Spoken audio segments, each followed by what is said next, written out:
Elementia. That's a pretty big word not everyone's heard before, so let me define it for you.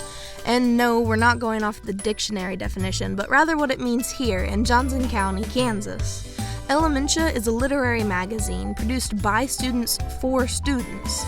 Any student can enter, and they can submit artwork, poetry, prose, music, and perhaps even more. And students who are featured will have the opportunity to share their work with hundreds of people at a gala. Not sure what that would look like? Well, here are some clips from last year's issue's gala where students performed their writing.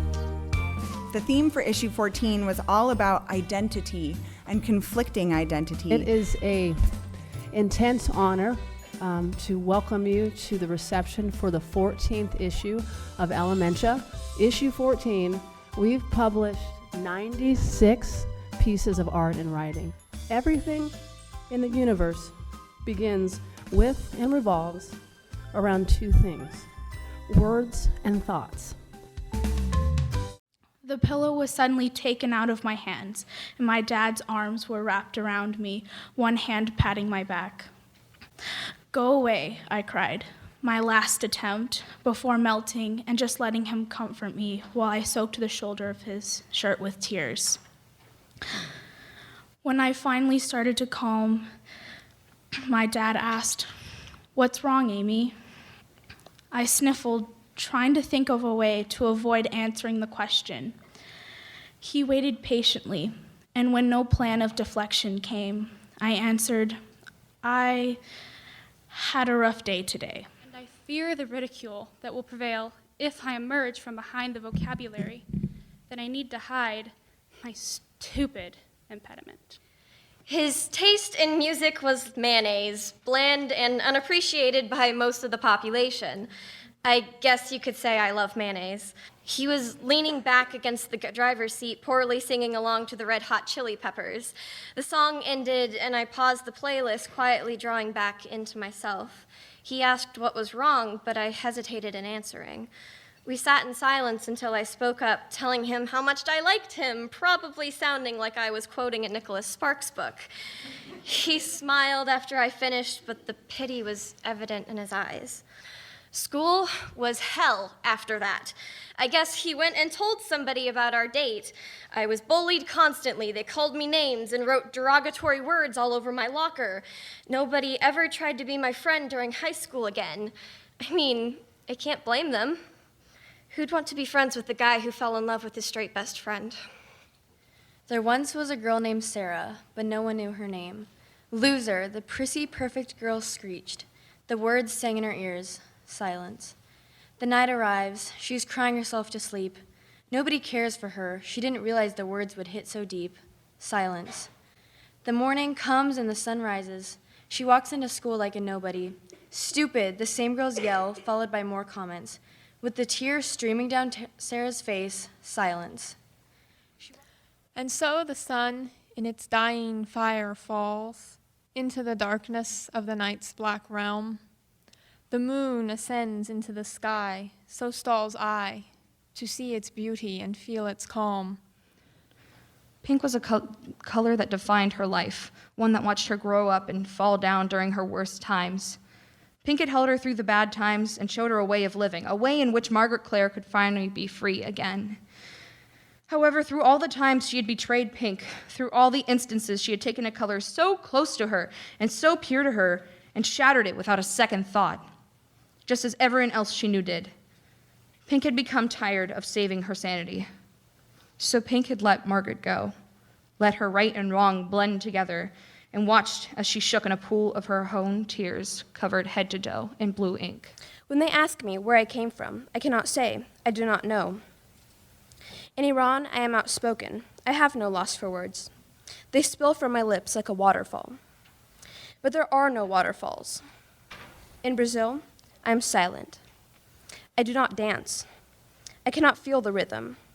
I string words together like beads. In America, I am the empty space. I am what is not there. But when the painting is finished and I am the only space left, then you will see what I am. We're also different. I'm 13, he's 8. I have straight hair, he has curly hair. I have blonde hair, He has black hair. I have light skin. He has dark skin. Our love is defined by our bond, not our skin color. At the grocery store in the days of our youth, the green twist ties were the best part. So easily entertained were we with these simple pliable toys, laughing and forming new shapes. One minute it was a ring of gold, the next a spiraled coin of old. All the things that it could be, even though it was only a twist tie. In the summertime, I took some chances while listening to Chance the Rapper because I liked the beat. But listen to Kendrick when I wanted some street poetry, some urban poetry from poets who grew up in suburban towns with an urban state of mind, designed to have inclined to remind mankind of what it's like for a human to be kind. I listened to Mad City for the first time, for the story and not for the sound. I'm a kid from Kansas. I just click my heels and my mind runs back to the ideals. My poetry clears my head without having to hide in my bed. It's my Xanax, my completely contemporary, confusing, confiding, complex can of comfort, my weighted blanket that's blank when I don't write, but that's not right, because my paper is never blank. Sometimes I just run out of ink in my pen, that's all. Writer's block because I can't block out the black sky when I close my eyes, the bad barricade between blank walls and black walls. I blink red, blink blue, see ambulance is coming at you. Writing gives me what feels like the right type of rage, rendering under red lights on a stage, reminding me of the stoplights I ignored when I started to write. It was a dark room. Dark enough that it was hard to tell whether my eyes were open or closed, unless I was looking at the chains that bound my wrists, a dull silver color. My naked body pressed against the cold stones that made up the walls.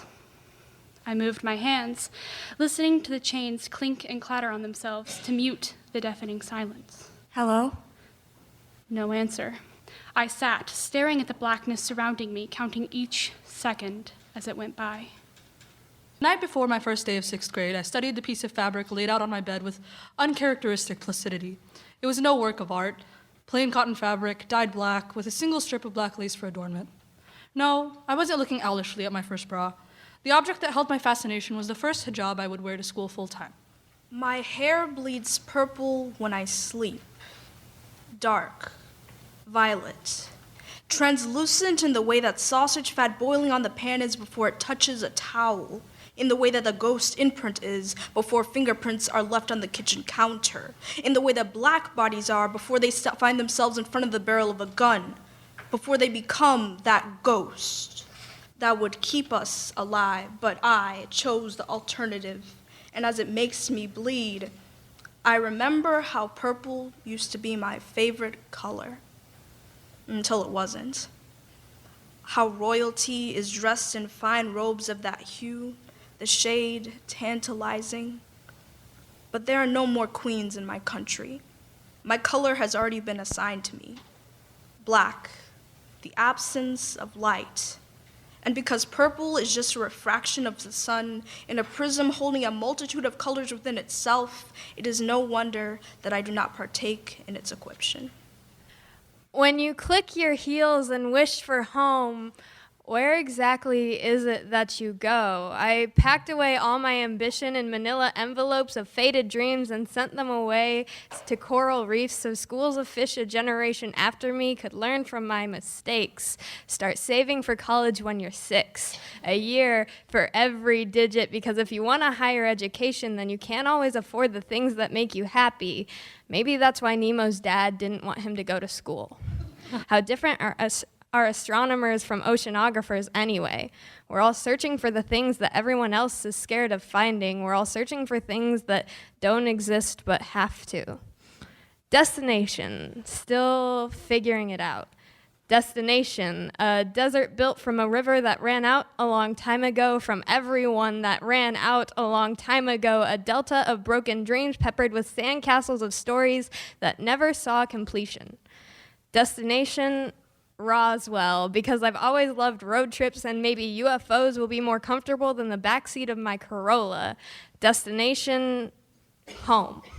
Maybe these heels will figure out what that means by the time I've finished counting. 1, home. 2, home. 3. Mom, when I told you that someday when I'm fully grown, I will need to go back to India, you said that a guided tour would be enough. But a family tree is not a fairy tale.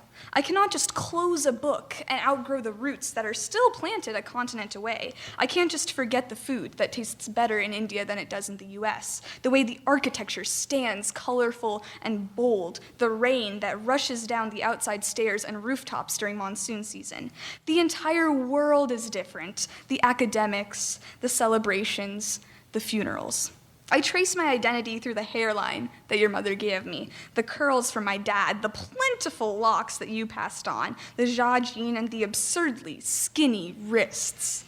Neon signs wish to be your stars, so they shine bright enough to block out all the others.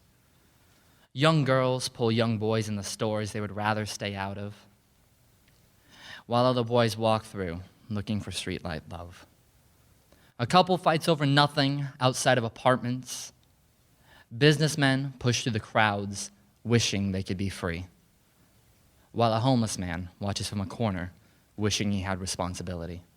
I was in the middle of Alabama, silhouette illuminated by the golden hour's subtle sunlight, engrossed in a conversation with my cousin, just catching up. He'd asked me if I was any better, and I'd told him that at least I know my triggers now.